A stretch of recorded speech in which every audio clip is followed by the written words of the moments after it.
Joel 2:28. അന്ന് ഇങ്ങനെ സംഭവിക്കും, എല്ലാവരുടെയും മേൽ എൻ്റെ ആത്മാവിനെ ഞാൻ വർഷിക്കും. ഈ ദൈവനാദത്തെ സ്വീകരിച്ചവൻ, ഈ ദൈവനാദത്തെ ഏറ്റെടുത്തവൻ.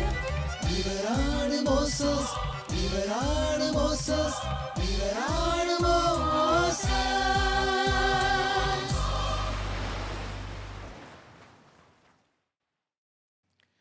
സഭയിലൊരു നവീകരണം ഉണ്ടാകണമെന്ന് ഏറെ ആഗ്രഹിച്ച മാർപ്പാപ്പയാണ് ജോൺ 23-ാമൻ മാർപ്പാപ്പ.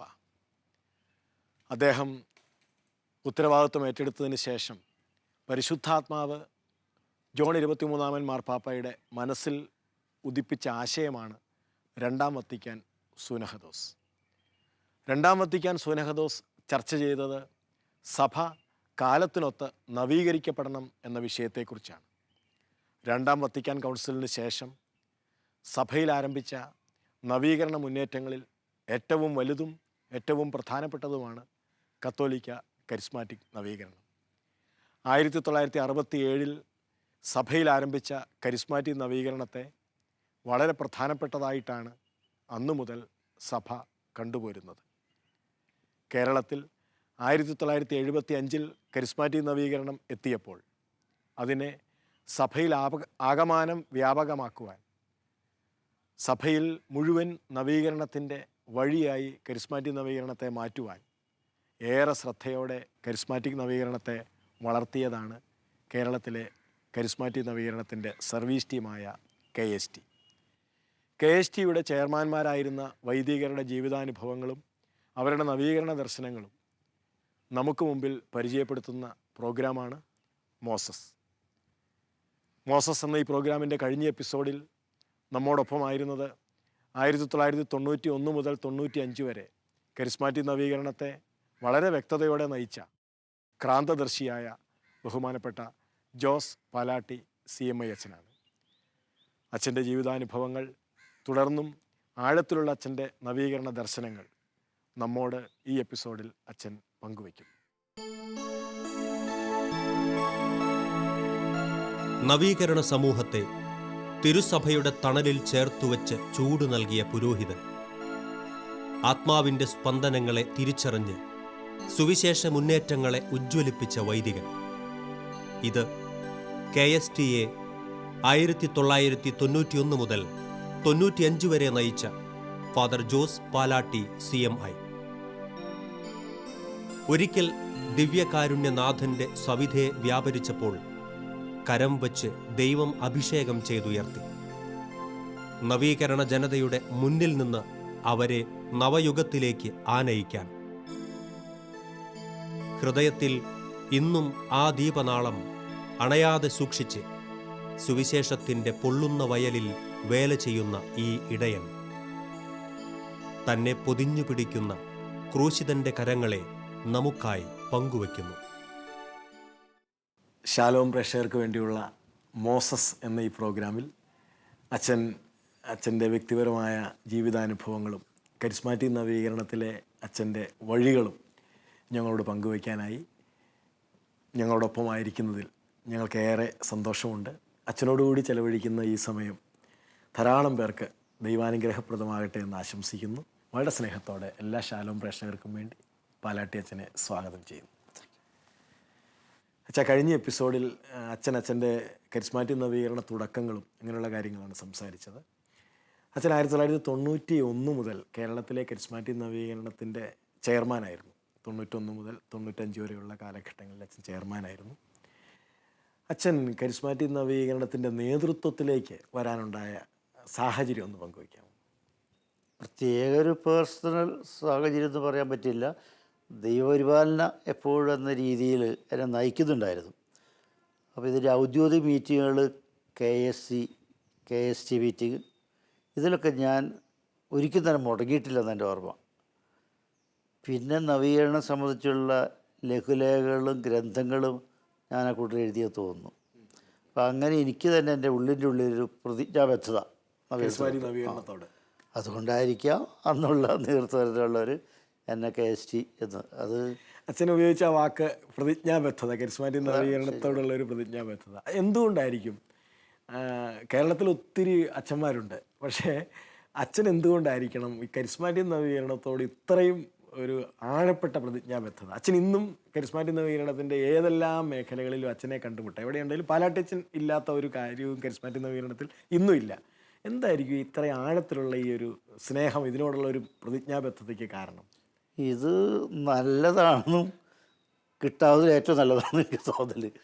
നന്മ ചെയ്യുന്നു, നന്മ ഇനിയും പ്രതീക്ഷിക്കാൻ പറ്റും. തീർച്ചയായും.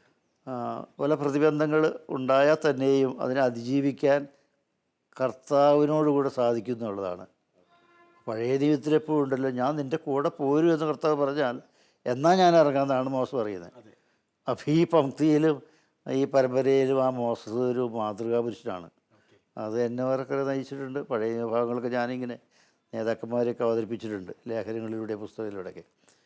അപ്പോൾ അവർക്കുണ്ടായ പ്രതിജ്ഞാബദ്ധത ഈ തലമുറയ്ക്ക് വേണമെന്നും പാടുപോലെ എനിക്ക് ഉണ്ടാകണമെന്ന് ആഗ്രഹിക്കുന്നു. അതിൽ കവിഞ്ഞൊന്നുമില്ല. അപ്പോൾ തീർച്ചയായിട്ടും അച്ഛൻ ഈ പ്രതിജ്ഞാബദ്ധതയോടെയാണ് കരിസ്മാറ്റിക് നവീകരണത്തിലേക്ക് വന്നത്. അപ്പോൾ തീർച്ചയായിട്ടും അച്ഛൻ കരിസ്മാറ്റിക് നവീകരണത്തിൽ ഒരു നേതൃനിരയിലേക്ക് ഒക്കെ വരുന്ന കാലഘട്ടത്തിൽ ധാരാളം ഇതങ്ങനെ ഇന്ന് കാണുന്നത്ര സ്വീകാര്യത കരിസ്മാറ്റിക് നവീകരണത്തിലില്ല.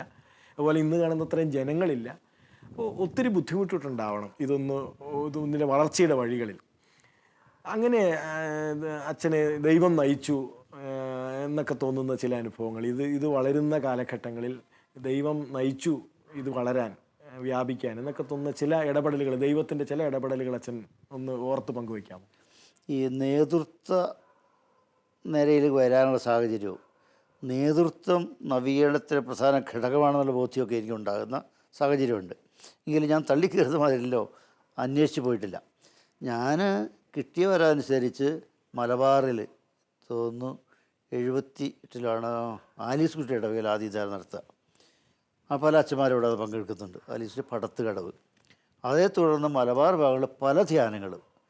അങ്ങനെ എനിക്ക് തോന്നുന്നു പൂഴിത്തോടോ ചെമ്പനോടോ ഞങ്ങൾ ധ്യാനം നടത്തിക്കൊണ്ടിരിക്കുമ്പോഴാണ് തുരുത്തി മറ്റച്ഛനെ സഹായിക്കാൻ വരുന്നുണ്ട്. അദ്ദേഹത്തിൻ്റെ ചേട്ടൻ ഞങ്ങൾ ടീമായിട്ട് വർക്കുന്ന CM ഐസബേൽ ഫിലിപ്പ് തുരുത്തി പറ്റം. ആ ബന്ധം കൊണ്ടാണോ അതെങ്ങനെയോ കേട്ട് അദ്ദേഹം എൻ്റെ അടുത്ത് വരും, അദ്ദേഹം ക്ലാസ് തരും, സാക്ഷ്യം പറയും. അങ്ങനെയാണ് ഫിയോച്ച നേതൃത്വം കൊടുക്കുന്ന ഒരു ധ്യാനം ലീഡേഴ്സിന് വേണ്ടി ക്രൈസ്റ്റ് കോഴിക്കോട് പറഞ്ഞിട്ട് അദ്ദേഹം ഫിയോച്ചിൽ പറഞ്ഞിട്ട് ആളെ വിട്ട് അരച്ച് എന്നെ തുരുത്തി വരച്ച് കൊണ്ടുപോയി അവിടെ. അങ്ങനെ അതിന് ഞാൻ പങ്കെടുത്തു. അപ്പോൾ ആ ദിവസങ്ങളിൽ ഏറ്റവും ധ്യാനന്തോ ഡ്രോപ്പ് ചെയ്തു. അതാണ് ഒരു വരവിൻ്റെ ആദ്യം. അങ്ങനെ KSC അന്ന് KB എന്നാണ് പറഞ്ഞിരുന്നത്, കേരള അഡ്വൈസറി ബോർഡാണ്. പിന്നെ ഞങ്ങൾ തന്നെയാണ് ബോർഡ്, കോഫി ബോർഡ് പോലെയൊക്കെ ബോർഡാണ് KSC ഇതാക്കിയത്. പിന്നീട് തേവര നടന്ന കൺവെൻഷൻ 82 അവസാനത്തിൽ അന്ന് കൂടിയ KST മീറ്റിങ്ങിലാണ് എന്നെ KSC സംയുക്ത മീറ്റിങ്ങിലാണ് എന്നെ KSC ആകുന്നത്. 93 രണ്ടാം ഘട്ടം ചെയർമാനാകാൻ എന്നെ നിർബന്ധിച്ചിട്ടാക്കിയത്. എനിക്ക് കുറച്ചുകൂടി ഫ്രീ ആയിട്ട് 93 വരെ എഴുതുന്നുണ്ട്. അന്ന് 2 വർഷം ഉള്ളായിരുന്നു. വീണ്ടും എന്തോ റൂഫസിലായിരിക്കണം എന്നാണ് തോന്നുന്നത് തിരഞ്ഞെടുപ്പിന് നേതൃത്വം കൊടുക്കാൻ വന്നതേ. അപ്പോൾ അദ്ദേഹത്തിന് നിർബന്ധം ഉണ്ടായിരുന്നു. അദ്ദേഹത്തിനെ പേഴ്സണലായിട്ട് അറിയും. തമ്പുരാജൻ, ഫിയോച്ചൻ, ജീരോച്ചൻ ഇവരുടെ നേതൃത്വം വളരെയേറെ എന്നെ ആകർഷിച്ചിട്ടുണ്ട്. അപ്പോൾ നവീകരണത്തിൽ വാട്ട് ഓട്ട് ടു ബി എന്നൊരു ചിന്ത എനിക്കുണ്ട്. എന്തായിരിക്കണമെന്ന്, എന്താകുന്നു എന്നുള്ള എപ്പോഴും ശരിയാകണമെന്നില്ല. അപ്പോൾ അതുകൊണ്ട് ദിസ് ഈസ് ഐഡിയൽ ഈശോ വിഭാവനം ചെയ്യുന്നത്. അതുകൊണ്ട് ഞാൻ പലപ്പോഴും നേതൃത്വത്തെക്കുറിച്ച് പറയുമ്പോൾ ഈശോയുടെ സേവന ശുശ്രൂഷ മനോഭാവം എന്നെ വളരെ സ്മരിച്ചിട്ടുണ്ട്. അപ്പോൾ ഈ ഒരു ഇതെന്താകണം എന്നുള്ള ആ ഒരു ചിന്തയാണ് അച്ഛനെ ഇതിനകത്ത് സ്റ്റിക്ക് ഓൺ ചെയ്യാൻ, അച്ഛനെ ഇതിനകത്ത് തന്നെ നിൽക്കാനായിട്ട് പ്രേരിപ്പിച്ചത്. തീർച്ചയായിട്ടും അച്ഛനെ കർത്താവ് നയിച്ചിട്ടുണ്ട്. അച്ഛൻ ഉത്തരവാദിത്തം ഏറ്റെടുത്ത് കഴിഞ്ഞപ്പോൾ കർത്താവ്, അച്ഛൻ നേരത്തെ പറഞ്ഞ മോസസ് എന്നുള്ള വാക്ക് തന്നെ ഉപയോഗിച്ചാൽ കർത്താവ് അച്ഛനെ നയിച്ചിട്ടുണ്ട്. അച്ഛനെ കർത്താവ് നയിച്ച വഴികൾ, അത്ഭുതകരമായ വഴികളിലൂടെ കർത്താവ് അച്ഛനെ കൊണ്ടുപോയിട്ടുണ്ട്. ചില വഴികളെങ്കിലും കരിസ്മാറ്റിക് നവീകരണത്തിൻ്റെ നേതൃത്വത്തിൽ നിലനിൽക്കുമ്പോൾ അച്ഛനെ കർത്താവ് നയിച്ച ചില വഴികൾ, ആ വഴികളെക്കുറിച്ച് അച്ഛനൊന്ന് പങ്കുവയ്ക്കാമോ? പറഞ്ഞാൽ നേതൃത്വതലം നവീകരണം തന്നെയാണ് മേഖല. അതെ. അപ്പോൾ എൻ്റെ ആദ്യ അനുഭവം പ്രയർ ഗ്രൂപ്പാണെന്നും അതിലുള്ള താല്പര്യം എന്ന് പറഞ്ഞതുപോലെ തന്നെ പ്രവർത്തന ഗ്രൂപ്പിലൂടെ ഇതിൻ്റെ നിലനിൽപ്പിൻ്റെ ഒരു ഘടകം സാധ്യമാകുമെന്ന്. അതുകൊണ്ട് പ്രാർത്ഥനാ ഗ്രൂപ്പ് ലീഡേഴ്സിനെ ട്രെയിൻ ചെയ്യേണ്ട ആവശ്യകത. അങ്ങനെയാണ് നമ്മൾ ആദ്യമായിട്ട് ചങ്ങനാശ്ശേരി വെച്ച് നടത്തിയ ഗ്രാൻഡ് കോൺഫറൻസ് നേതൃത്വം കൊടുത്ത് ഞാനാണ്. എന്ന് വെച്ചാൽ സർവീസ് ടീം അന്ന് കേരളത്തിൽ നിന്ന് 2700ഓളം ലീഡേഴ്സ് മാത്രം അൽമായ ലീഡേഴ്സ് പങ്കെടുത്തു. അത് പൗത്യ പിതാവാണ് ഇനാഗുറേറ്റ് ചെയ്ത്. പിതാവ് അല്പം പറയെങ്കിലും വളരെ പ്രശംസിച്ച് പറഞ്ഞായിരുന്നു. കാരണം നവീകരണത്തിലൂടെ ഒത്തിരി നടക്കുന്നുണ്ട്, എങ്കിലും അത് ശ്രദ്ധിക്കേണ്ട കാര്യം. കാരണം ശ്രദ്ധിക്കേണ്ടത് എപ്പോഴും ആവശ്യമാണ്. ഏത് നന്മയും ഡിസ്റ്റോർട്ടാകാൻ സാധ്യതയുണ്ട്. പരമനന്മ ഒഴികെ, പരമനന്മ ദൈവത്തിൻ്റെ അതൊഴികെ നമ്മിലൂടെ പ്രവർത്തിക്കുമ്പോഴും നമ്മുടേതായ അഴുക്ക് അത് ചേരാം. അതുകൊണ്ട് എപ്പോഴും ഇങ്ങനെ റിന്യൂവലിന് ചെക്കിങ് ആവശ്യമുണ്ട്. അത് പിതാക്കന്മാർ പറയുന്നത് ഞാൻ അപ്രിഷ്യേറ്റ് ചെയ്യുന്നുണ്ട്.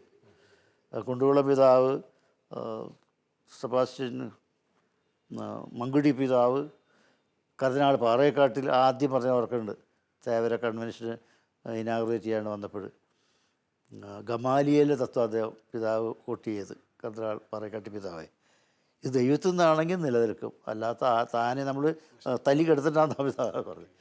ഇങ്ങനെയുള്ള നേതൃത്വം വളരെ വലുതാണ്.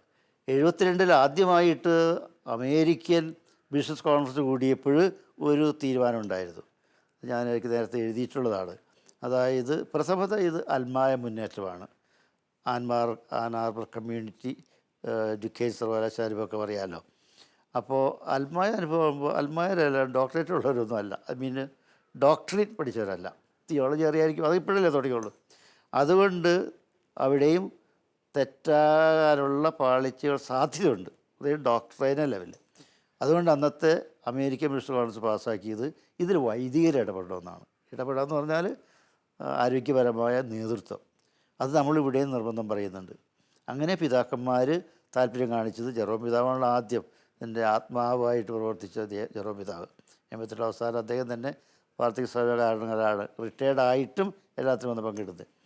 അതുപോലെ എറണാകുളത്തെ സഹോദരനായ സെബാസ്റ്റ്യൻ മങ്കുടി പിതാവ്, പിന്നെ പിതാക്കന്മാരെല്ലാവരും തന്നെ. ഞാൻ തന്നെയും ഒരു 13 രൂപതകളിൽ വൈദ്യുതി ഞാൻ നടത്തിയിട്ടുണ്ട്. അപ്പോഴൊക്കെ അനുകൂലമായ കാലാവസ്ഥ കിട്ടിയത്. എന്നാലും വാണിംഗ് എൻ്റെ മനസ്സിലുണ്ട്, പിതാക്കന്മാരുടെ ഉത്കണ്ഠ. തെറ്റാവരും നമുക്ക് അവകാശപ്പെടാൻ പറ്റില്ല, അതുകൊണ്ട് തെറ്റ് വരാനുള്ള സാധ്യതയുണ്ടെന്ന് നാം അംഗീകരിച്ചാൽ മതി. അപ്പോൾ അങ്ങനെ പിതാക്കന്മാരും ഒക്കെ അല്ലെങ്കിൽ നവീകരണത്തെ സ്നേഹിക്കുന്നവർ ധാരാളം പേര് പറഞ്ഞു ഇത് തെറ്റിപ്പോകാതിരിക്കണം. തീർച്ചയായിട്ടും ആ ഒരു അർത്ഥത്തിലാണ് അച്ഛൻ്റെ കാലഘട്ടത്തിൽ ഈ ഒരു ഗ്രാൻഡ് കോൺഫറൻസ് ഒരു നല്ല ദിശാബോധം നൽകാൻ വേണ്ടി, അൽമായ നേതൃത്വത്തിന് ദിശാബോധം നൽകാൻ എത്രത്തോളം അച്ഛൻ നോക്കുമ്പോൾ അങ്ങനത്തെ ഒരു അച്ഛൻ്റെ അനുഭവത്തിൽ ഈ കരിസ്മാറ്റിക് നവീകരണം വഴി സഭയ്ക്ക് ധാരാളം നല്ല അൽമായരെ ലഭിച്ചിട്ടില്ലേ? തീർച്ചയായിട്ടും ചില അങ്ങനെ ലഭിച്ച ചില ഓർമ്മ, അച്ഛൻ്റെ ചില അനുഭവങ്ങൾ, ചില വ്യക്തികളെക്കുറിച്ചുള്ള ഓർമ്മകൾ. പ്രത്യേകിച്ച് ആദ്യഘട്ടങ്ങളിൽ അച്ഛന്മാർ ഞാൻ തന്നെയും തനിച്ച് പ്രസംഗിച്ചിട്ടുണ്ട്. പക്ഷെ അത് ആളെ ടയേർഡാക്കുന്നു, മനുഷ്യബന്ധം. അപ്പോഴാണ് അൽമായർക്ക് പ്രസംഗിക്കാമല്ലോ, തീർച്ചയായിട്ടും മറ്റ് പലതരങ്ങളും പ്രസംഗിക്കുന്നുണ്ട്. അങ്ങനെ ഞാൻ ഓർക്കുന്നുണ്ട്, വലിയ ഓഫീസറായിരുന്നു ജെയിംസ് അബ്രാഹം, എഡ്വേർഡ് ഇതിനകത്ത് തല കേസിയായിരുന്നു. വളരെയേറെ അൽമായരും ടീമായിട്ട് വർക്ക് ചെയ്യാനും ഒരുമിച്ച് വർക്ക് ചെയ്യാൻ പ്രൊഫസർ PC ജോസഫ്, മലബാർ ഭാഗത്ത് ഒത്തിരി പേരുണ്ട്. നമ്മുടെ ആലീസ് കുറ്റി, അതുപോലെ വനിതകളായിട്ടുള്ളവരും ഉണ്ട്. നല്ല പ്രസംഗമാണ്. അപ്പോൾ അവരെയും കൂടി കൊണ്ടുപോകേണ്ടത് നമ്മുടെ കടമയാണെന്ന് മനസ്സിലാക്കി. പൗലോസിൻ്റെ കാലത്ത് പൗലോസിയുടെ കൂടെ ഉണ്ടായിരുന്നു അൽമായർ, പ്രസംഗകരായിട്ടുണ്ടായിരുന്നു. അദ്ദേഹം വളർത്തിയാറിലെ തിമോത്തിയും ടൈറ്റസും എന്തുമാത്രം പേരുണ്ടായിരുന്നു. അപ്പോളോയുടെ സഹപ്രവർത്തക വ്യക്തിത്വം ഇതെല്ലാം അപ്രീഷിയേറ്റ് ചെയ്തതാണ്. അതുകൊണ്ട് അത് സഭയുടെ നിയതമായ പോളിസിയാണ് തന്നെയാണ് ഞാൻ മനസ്സിലാക്കുക. അതുകൊണ്ട് നമുക്കത് തുടരാം. അൽമായ ശുശ്രൂഷകരെ കേരള നവീകരണ വചനവേദികളിലേക്ക് കരം പിടിച്ചു കൊണ്ടുവന്നത് ഈ വൈദികന്റെ കാഴ്ചപ്പാടുകളായിരുന്നു. അതുവഴി അനേകം സുവിശേഷ ധീരന്മാരെ തിരുസഭയ്ക്ക് ലഭിച്ചു. പക്വതയോടെ ഈ വലിയ ശുശ്രൂഷയെ ഏറ്റെടുക്കുവാനും അതിൻ്റെ വലിയ മഹത്വം അവർക്ക് കാണിച്ചു കൊടുക്കുവാനും ഈ വൈദികൻ ശ്രമിച്ചു. അതുവഴി കേരള സഭയുടെ സുവിശേഷ പ്രഘോഷണ ശുശ്രൂഷാ മുന്നേറ്റങ്ങൾക്ക് കരുത്തായി അനേകം ശുശ്രൂഷകർ സമർപ്പിതരായി. അല്ല, അച്ഛന് ഈ അൽമായർ കരിസ്മാറ്റിക് നവീകരണത്തിലൂടെ വളർന്നു വന്ന അൽമായരിൽ നിന്നുണ്ടായിട്ടുള്ള ചില നല്ല അനുഭവങ്ങൾ. അവർ വളരെ സഹനശീലം കാണിക്കുന്നുണ്ട്. അതായത് ചില ഇടവപ്പള്ളിയിൽ ചെന്നാലേ വളരെ പരിമിതമായ സൗകര്യമാണ് കേട്ടോ. അവർക്ക് ധ്യാനം വേണം, ടീമായിട്ട് വന്നോളാൻ പറയും, പക്ഷേ പരിമിതമായ സൗകര്യം. അപ്പോൾ ഈ വലിയ വ്യക്തിത്വമുള്ള വലിയ ഓഫീസേഴ്സൊക്കെ അഡ്ജസ്റ്റ് ചെയ്യുന്നതന്നെ അത്ഭുതപ്പെടുത്തിയിട്ടുണ്ട്. തറയിൽ കിടന്നും തറയിൽ കിടക്കും, ഇത് മതി പാലടിച്ച ഈ പായ മതി എന്ന് പറയും. അപ്പോൾ എനിക്ക് കട്ടിൽ തരും, എടുക്കും. അങ്ങനെ യുദ്ധവന്മാരൊക്കെ അതൊക്കെ വലിയ കാര്യമാണ്. പിന്നെ അവർ പഠിക്കുന്നുണ്ട്.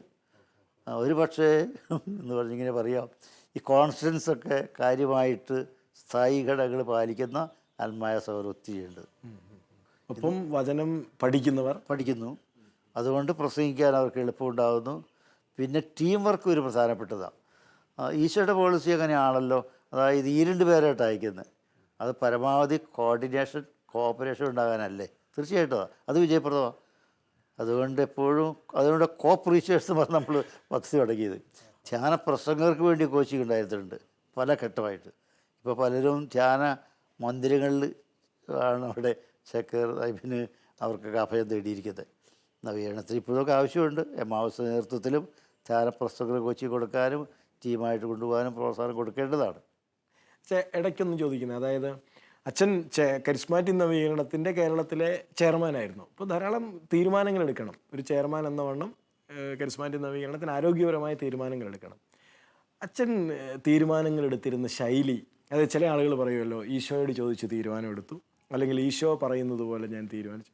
അച്ഛൻ അതിനുപയോഗിച്ചിരുന്ന ഒരു തീരുമാനങ്ങൾ എടുക്കാൻ ഒരു ഉത്തരവാദിത്തപ്പെട്ട വ്യക്തി എന്ന വണ്ണം അച്ഛൻ ഉപയോഗിച്ചിരുന്ന ശൈലി, ഈശോയുമായിട്ടുള്ള വ്യക്തിബന്ധത്തിൽ ഉപയോഗിച്ചിരുന്ന ശൈലി എന്തായിരുന്നു?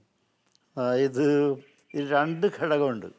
ഈശോയെക്കുറിച്ച് പറയുമ്പോൾ 2 ഘടകം എന്ന് പറഞ്ഞാൽ ഒരേ സമയം ദൈവികതയുണ്ട്, മാനുഷികതയുണ്ട്. അതുകൊണ്ട് ഹ്യൂമൻ വിസ്ഡം ഉപയോഗിക്കുന്ന അവസരം ഉണ്ടായിട്ടുണ്ട്. ഡിവൈൻ വിസ്ഡം, കാരിസം, വരങ്ങൾ, ദർശനങ്ങൾ.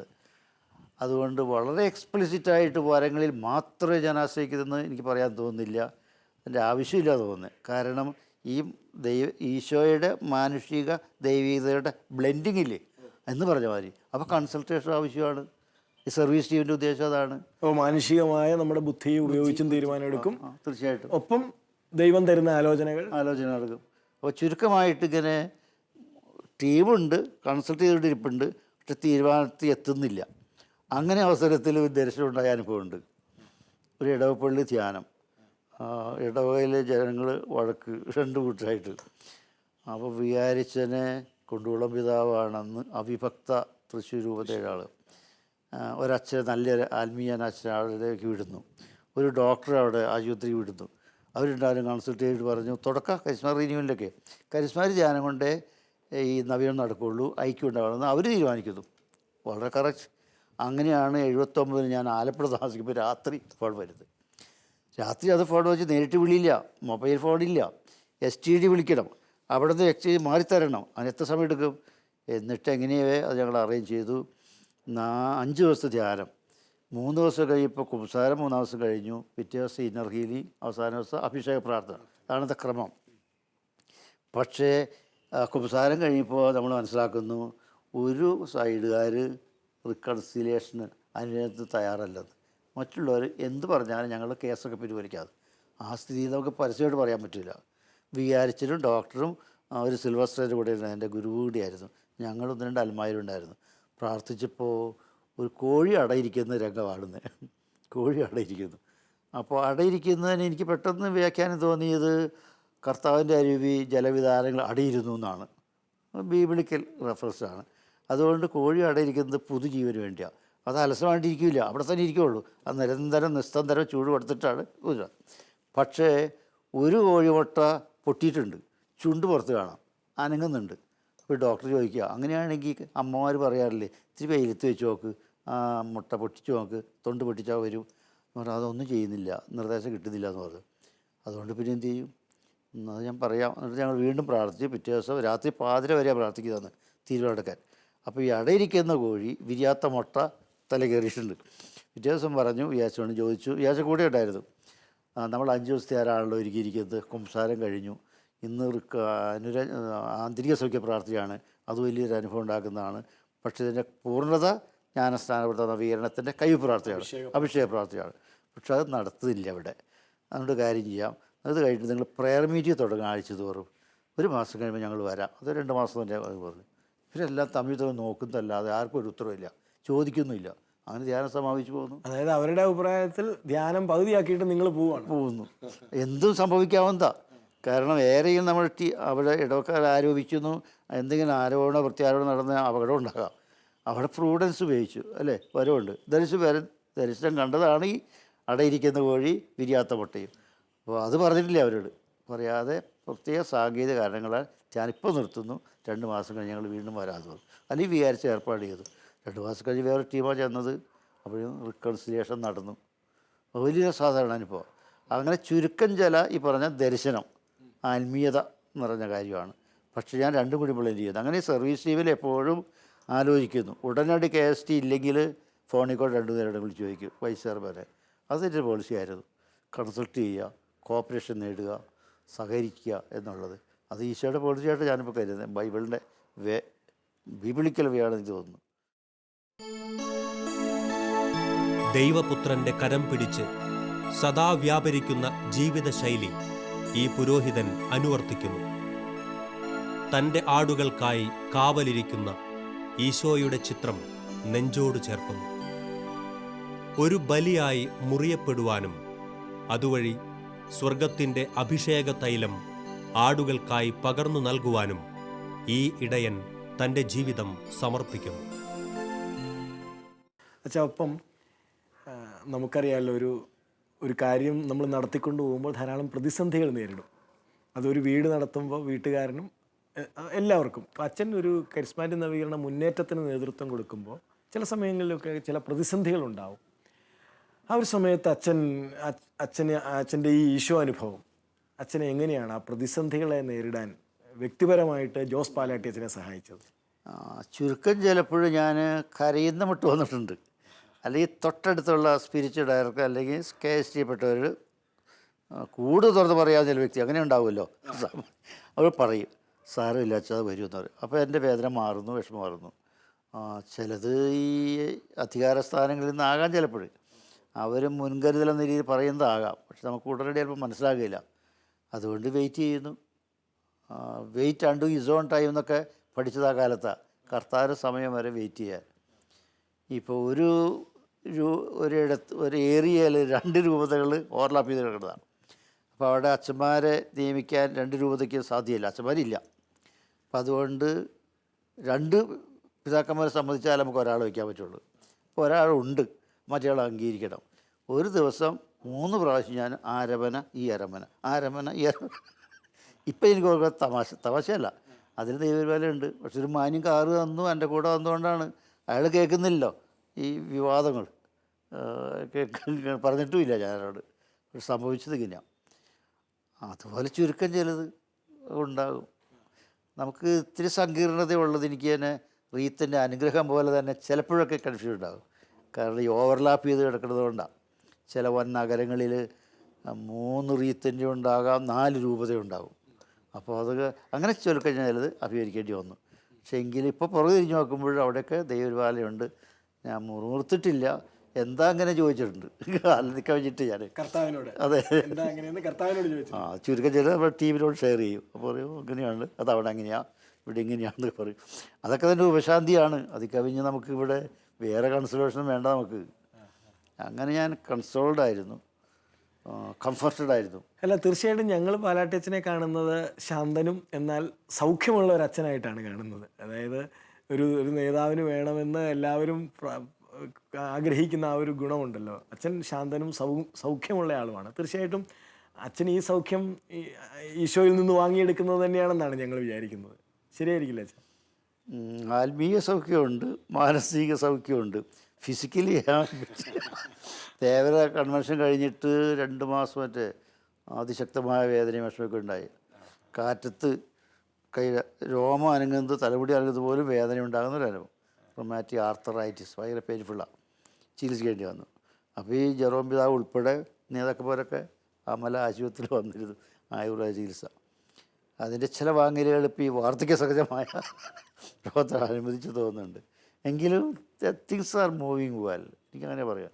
കാര്യങ്ങൾ നീങ്ങുന്നു, കർത്താവ് നീക്കുന്നു എന്ന് ഞാൻ പറയുന്നത്. അതെ, ഏതായാലും അച്ഛാ, നമ്മുടെ ചാവറപ്പിതാവ് പറയണത് അങ്ങ് നടത്തും എന്ന് തന്നെയാണ്. കർത്താവ് നടത്തും എന്ന് പറഞ്ഞാൽ അവിടുത്തെ തീരുമാനിച്ചിട്ടുണ്ടെങ്കിൽ അങ്ങനെയല്ലേ ഓക്കെ, അത് നടത്തും, അത് ഉറപ്പാണത്.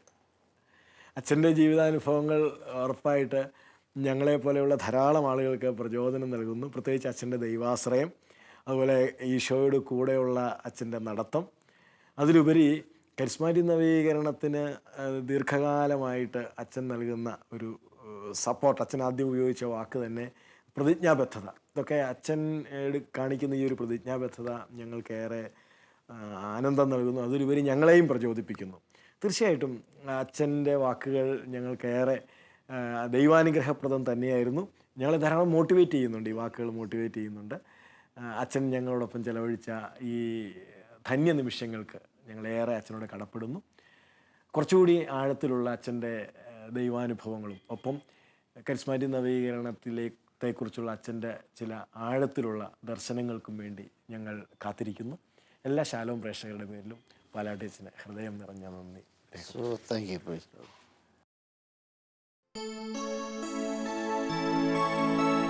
ദൈവരാജ്യവയലിൽ ഇതാ ഇനിയും ഏറെ മുന്നേറാനുണ്ടെന്ന് ഈ പുരോഹിതൻ നമുക്ക് പറഞ്ഞു തരുന്നു.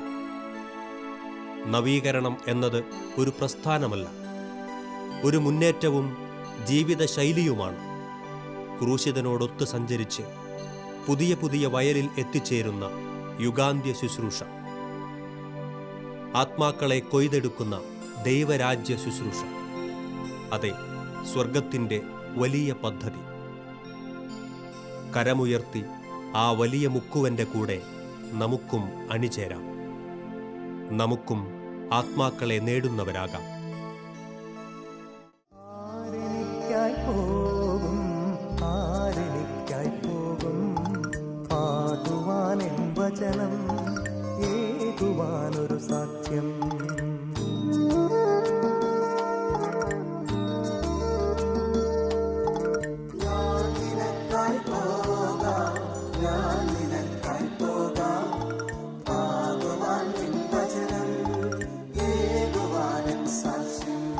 ക്ലേശമോ ദുരിതമോ പീഡനമോ രോഗമോ ദുഃഖമോ നഗ്നതയോ, ക്ലേശമോ ദുരിതമോ പീഡനമോ രോഗമോ ദുഃഖമോ നഗ്നതയോ, അകറ്റുകില്ലെന്നേ ഒരു നാളും അകറ്റുകില്ലെന്നേ കർത്താവേ നിൻ സ്നേഹത്തിൽ നിന്നും. അകറ്റുകില്ലെന്നേ ഒരു നാളും അകറ്റുകില്ലെന്നേ കർത്താവേ നിൻ സ്നേഹത്തിൽ നിന്നും. ആരെനിക്കായി പോകും, ആരെനിക്കായി പോകും, പാടുവാനെൻ വചനം ഏകുവാനൊരു സാക്ഷ്യം. ഞാൻ നിനക്കായി പോകാം, ഞാൻ നിനക്കായി പോകാം, പാടുവാൻ നിൻ വചനം